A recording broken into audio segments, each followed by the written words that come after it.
How to input manual entries on the new Continental 1.4 release digital tachograph unit. At first glance, the tacho unit looks no different from the current tacho unit we use. However, you will notice with the new unit that it does not say Siemens, since Continental now make the machine. Unlike the current tacho unit in use, this unit will not prompt you with the questions end of shift or begin. The driver must account for all their hours, including daily and weekly rest, with no prompting. The following scenario will show a driver closing off their last working day with a 15-minute break and 45 minutes other work after card withdrawal, but before the end of the duty. The driver will then account for their daily rest and then open up their new working day by accounting for 30 minutes other work which took place prior to inserting their card. Prior to inserting the card, always check that the UTC time adjustment has been made for British summertime.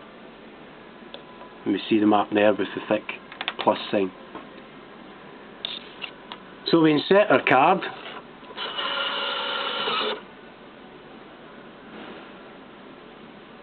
And the unit will now read the card as normal. We will be prompted again to make our manual entries, where we select yes. And once the main screen has appeared, you will know you have a new tacho unit as the setup is different. You now have two lines of information. The top line will show when the card was last withdrawn. This line has an M at the far left hand side. This is the stored manual entry line. In other words, once you press OK to enter a manual entry, then that manual entry is stored on the top line. This is the line you work off when adding time on. The second line shows when the card was inserted. This is the line where you select the mode, date and time you wish to input. You will notice that the mode selection is now on the left hand side of the bottom line and is flashing. Drivers should take note here that there is more than the normal 3 modes that we've always been used to. We have a rest, we have POA, we have other work, then we have a question mark which we'll explain later on, and then we have begin country. Drivers should not select begin country as this is for international journeys only. So you just keep using your up or down arrows to cycle through the modes to get the mode that you wish to select. So we're going to close off our last working day. So we begin with a 15-minute break. So we have a break sign, right, which we selected, and then we press OK. Then we get to the date where we have to change the date down to suit when the card was withdrawn, which is in the top line.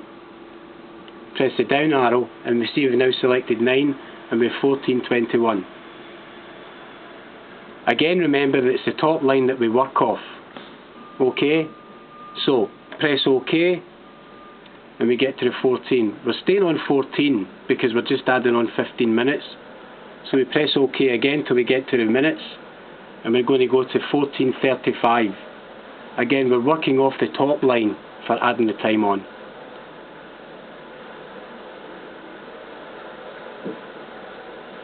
14:35, then we press OK.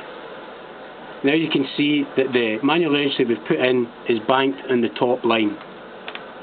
So then we have to add in our 45 minutes other work. Select the mode, press OK. Get to the date, and again we have to bring the date down to match the day we're closing off. Down to the 9th, press OK. Then we're adding on 45 minutes other work, which would take us to 15:20. So we'll go to 36, start to work the time.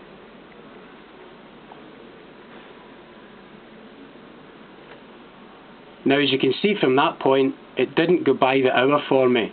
It just went back to 36. We'll show you it again. We're trying to get to 15:20. 59, goes back to 36. The problem with the machine is that you have to change the hours and the minutes individually. So in order to get by the hour mark, we press the back arrow and we'll press up to select 15. Once we've done that, we'll press OK, and then when we start to move up the minutes,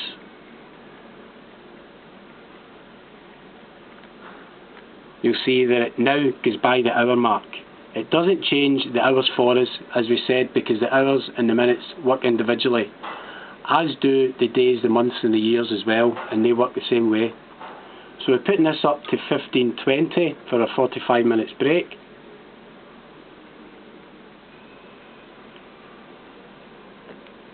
And we press OK.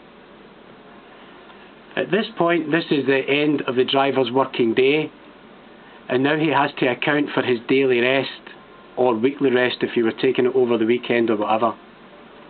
So this is where we now select the question mark, because the question mark is always assumed as unaccounted time away from the vehicle.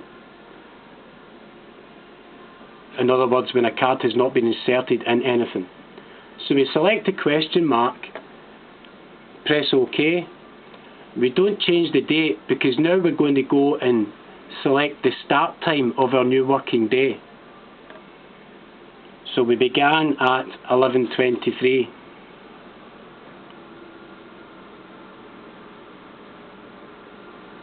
So if we try and go up, it's not going to go anywhere, because again the machine won't go forward into time because it's on the current time.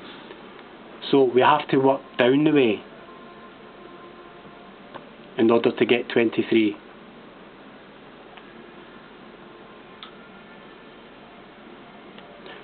So 11:23 is when the driver started his duty, and above is 15:20. That's where he finished his duty the day before.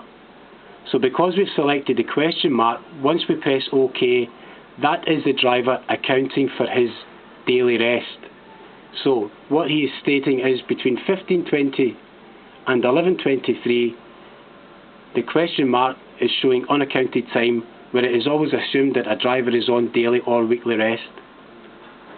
So we just press OK for that, and that's the driver now closed off his last working day and accounted for his daily rest. Now he has to bring the time on the bottom line back to the start, or in order he has to account for his other work period. So we select other work. We don't change dates or times. The machine won't let you do that because it knows it's on the current day. So if it's just other work between signing on at 11:23 and putting his card in at 11:53, he just presses OK all the way along until he gets to his confirm entry. If you're happy with your input, then you press OK. Begin country, you press OK, again making sure that it does say UK, and that is the manual entry process ended.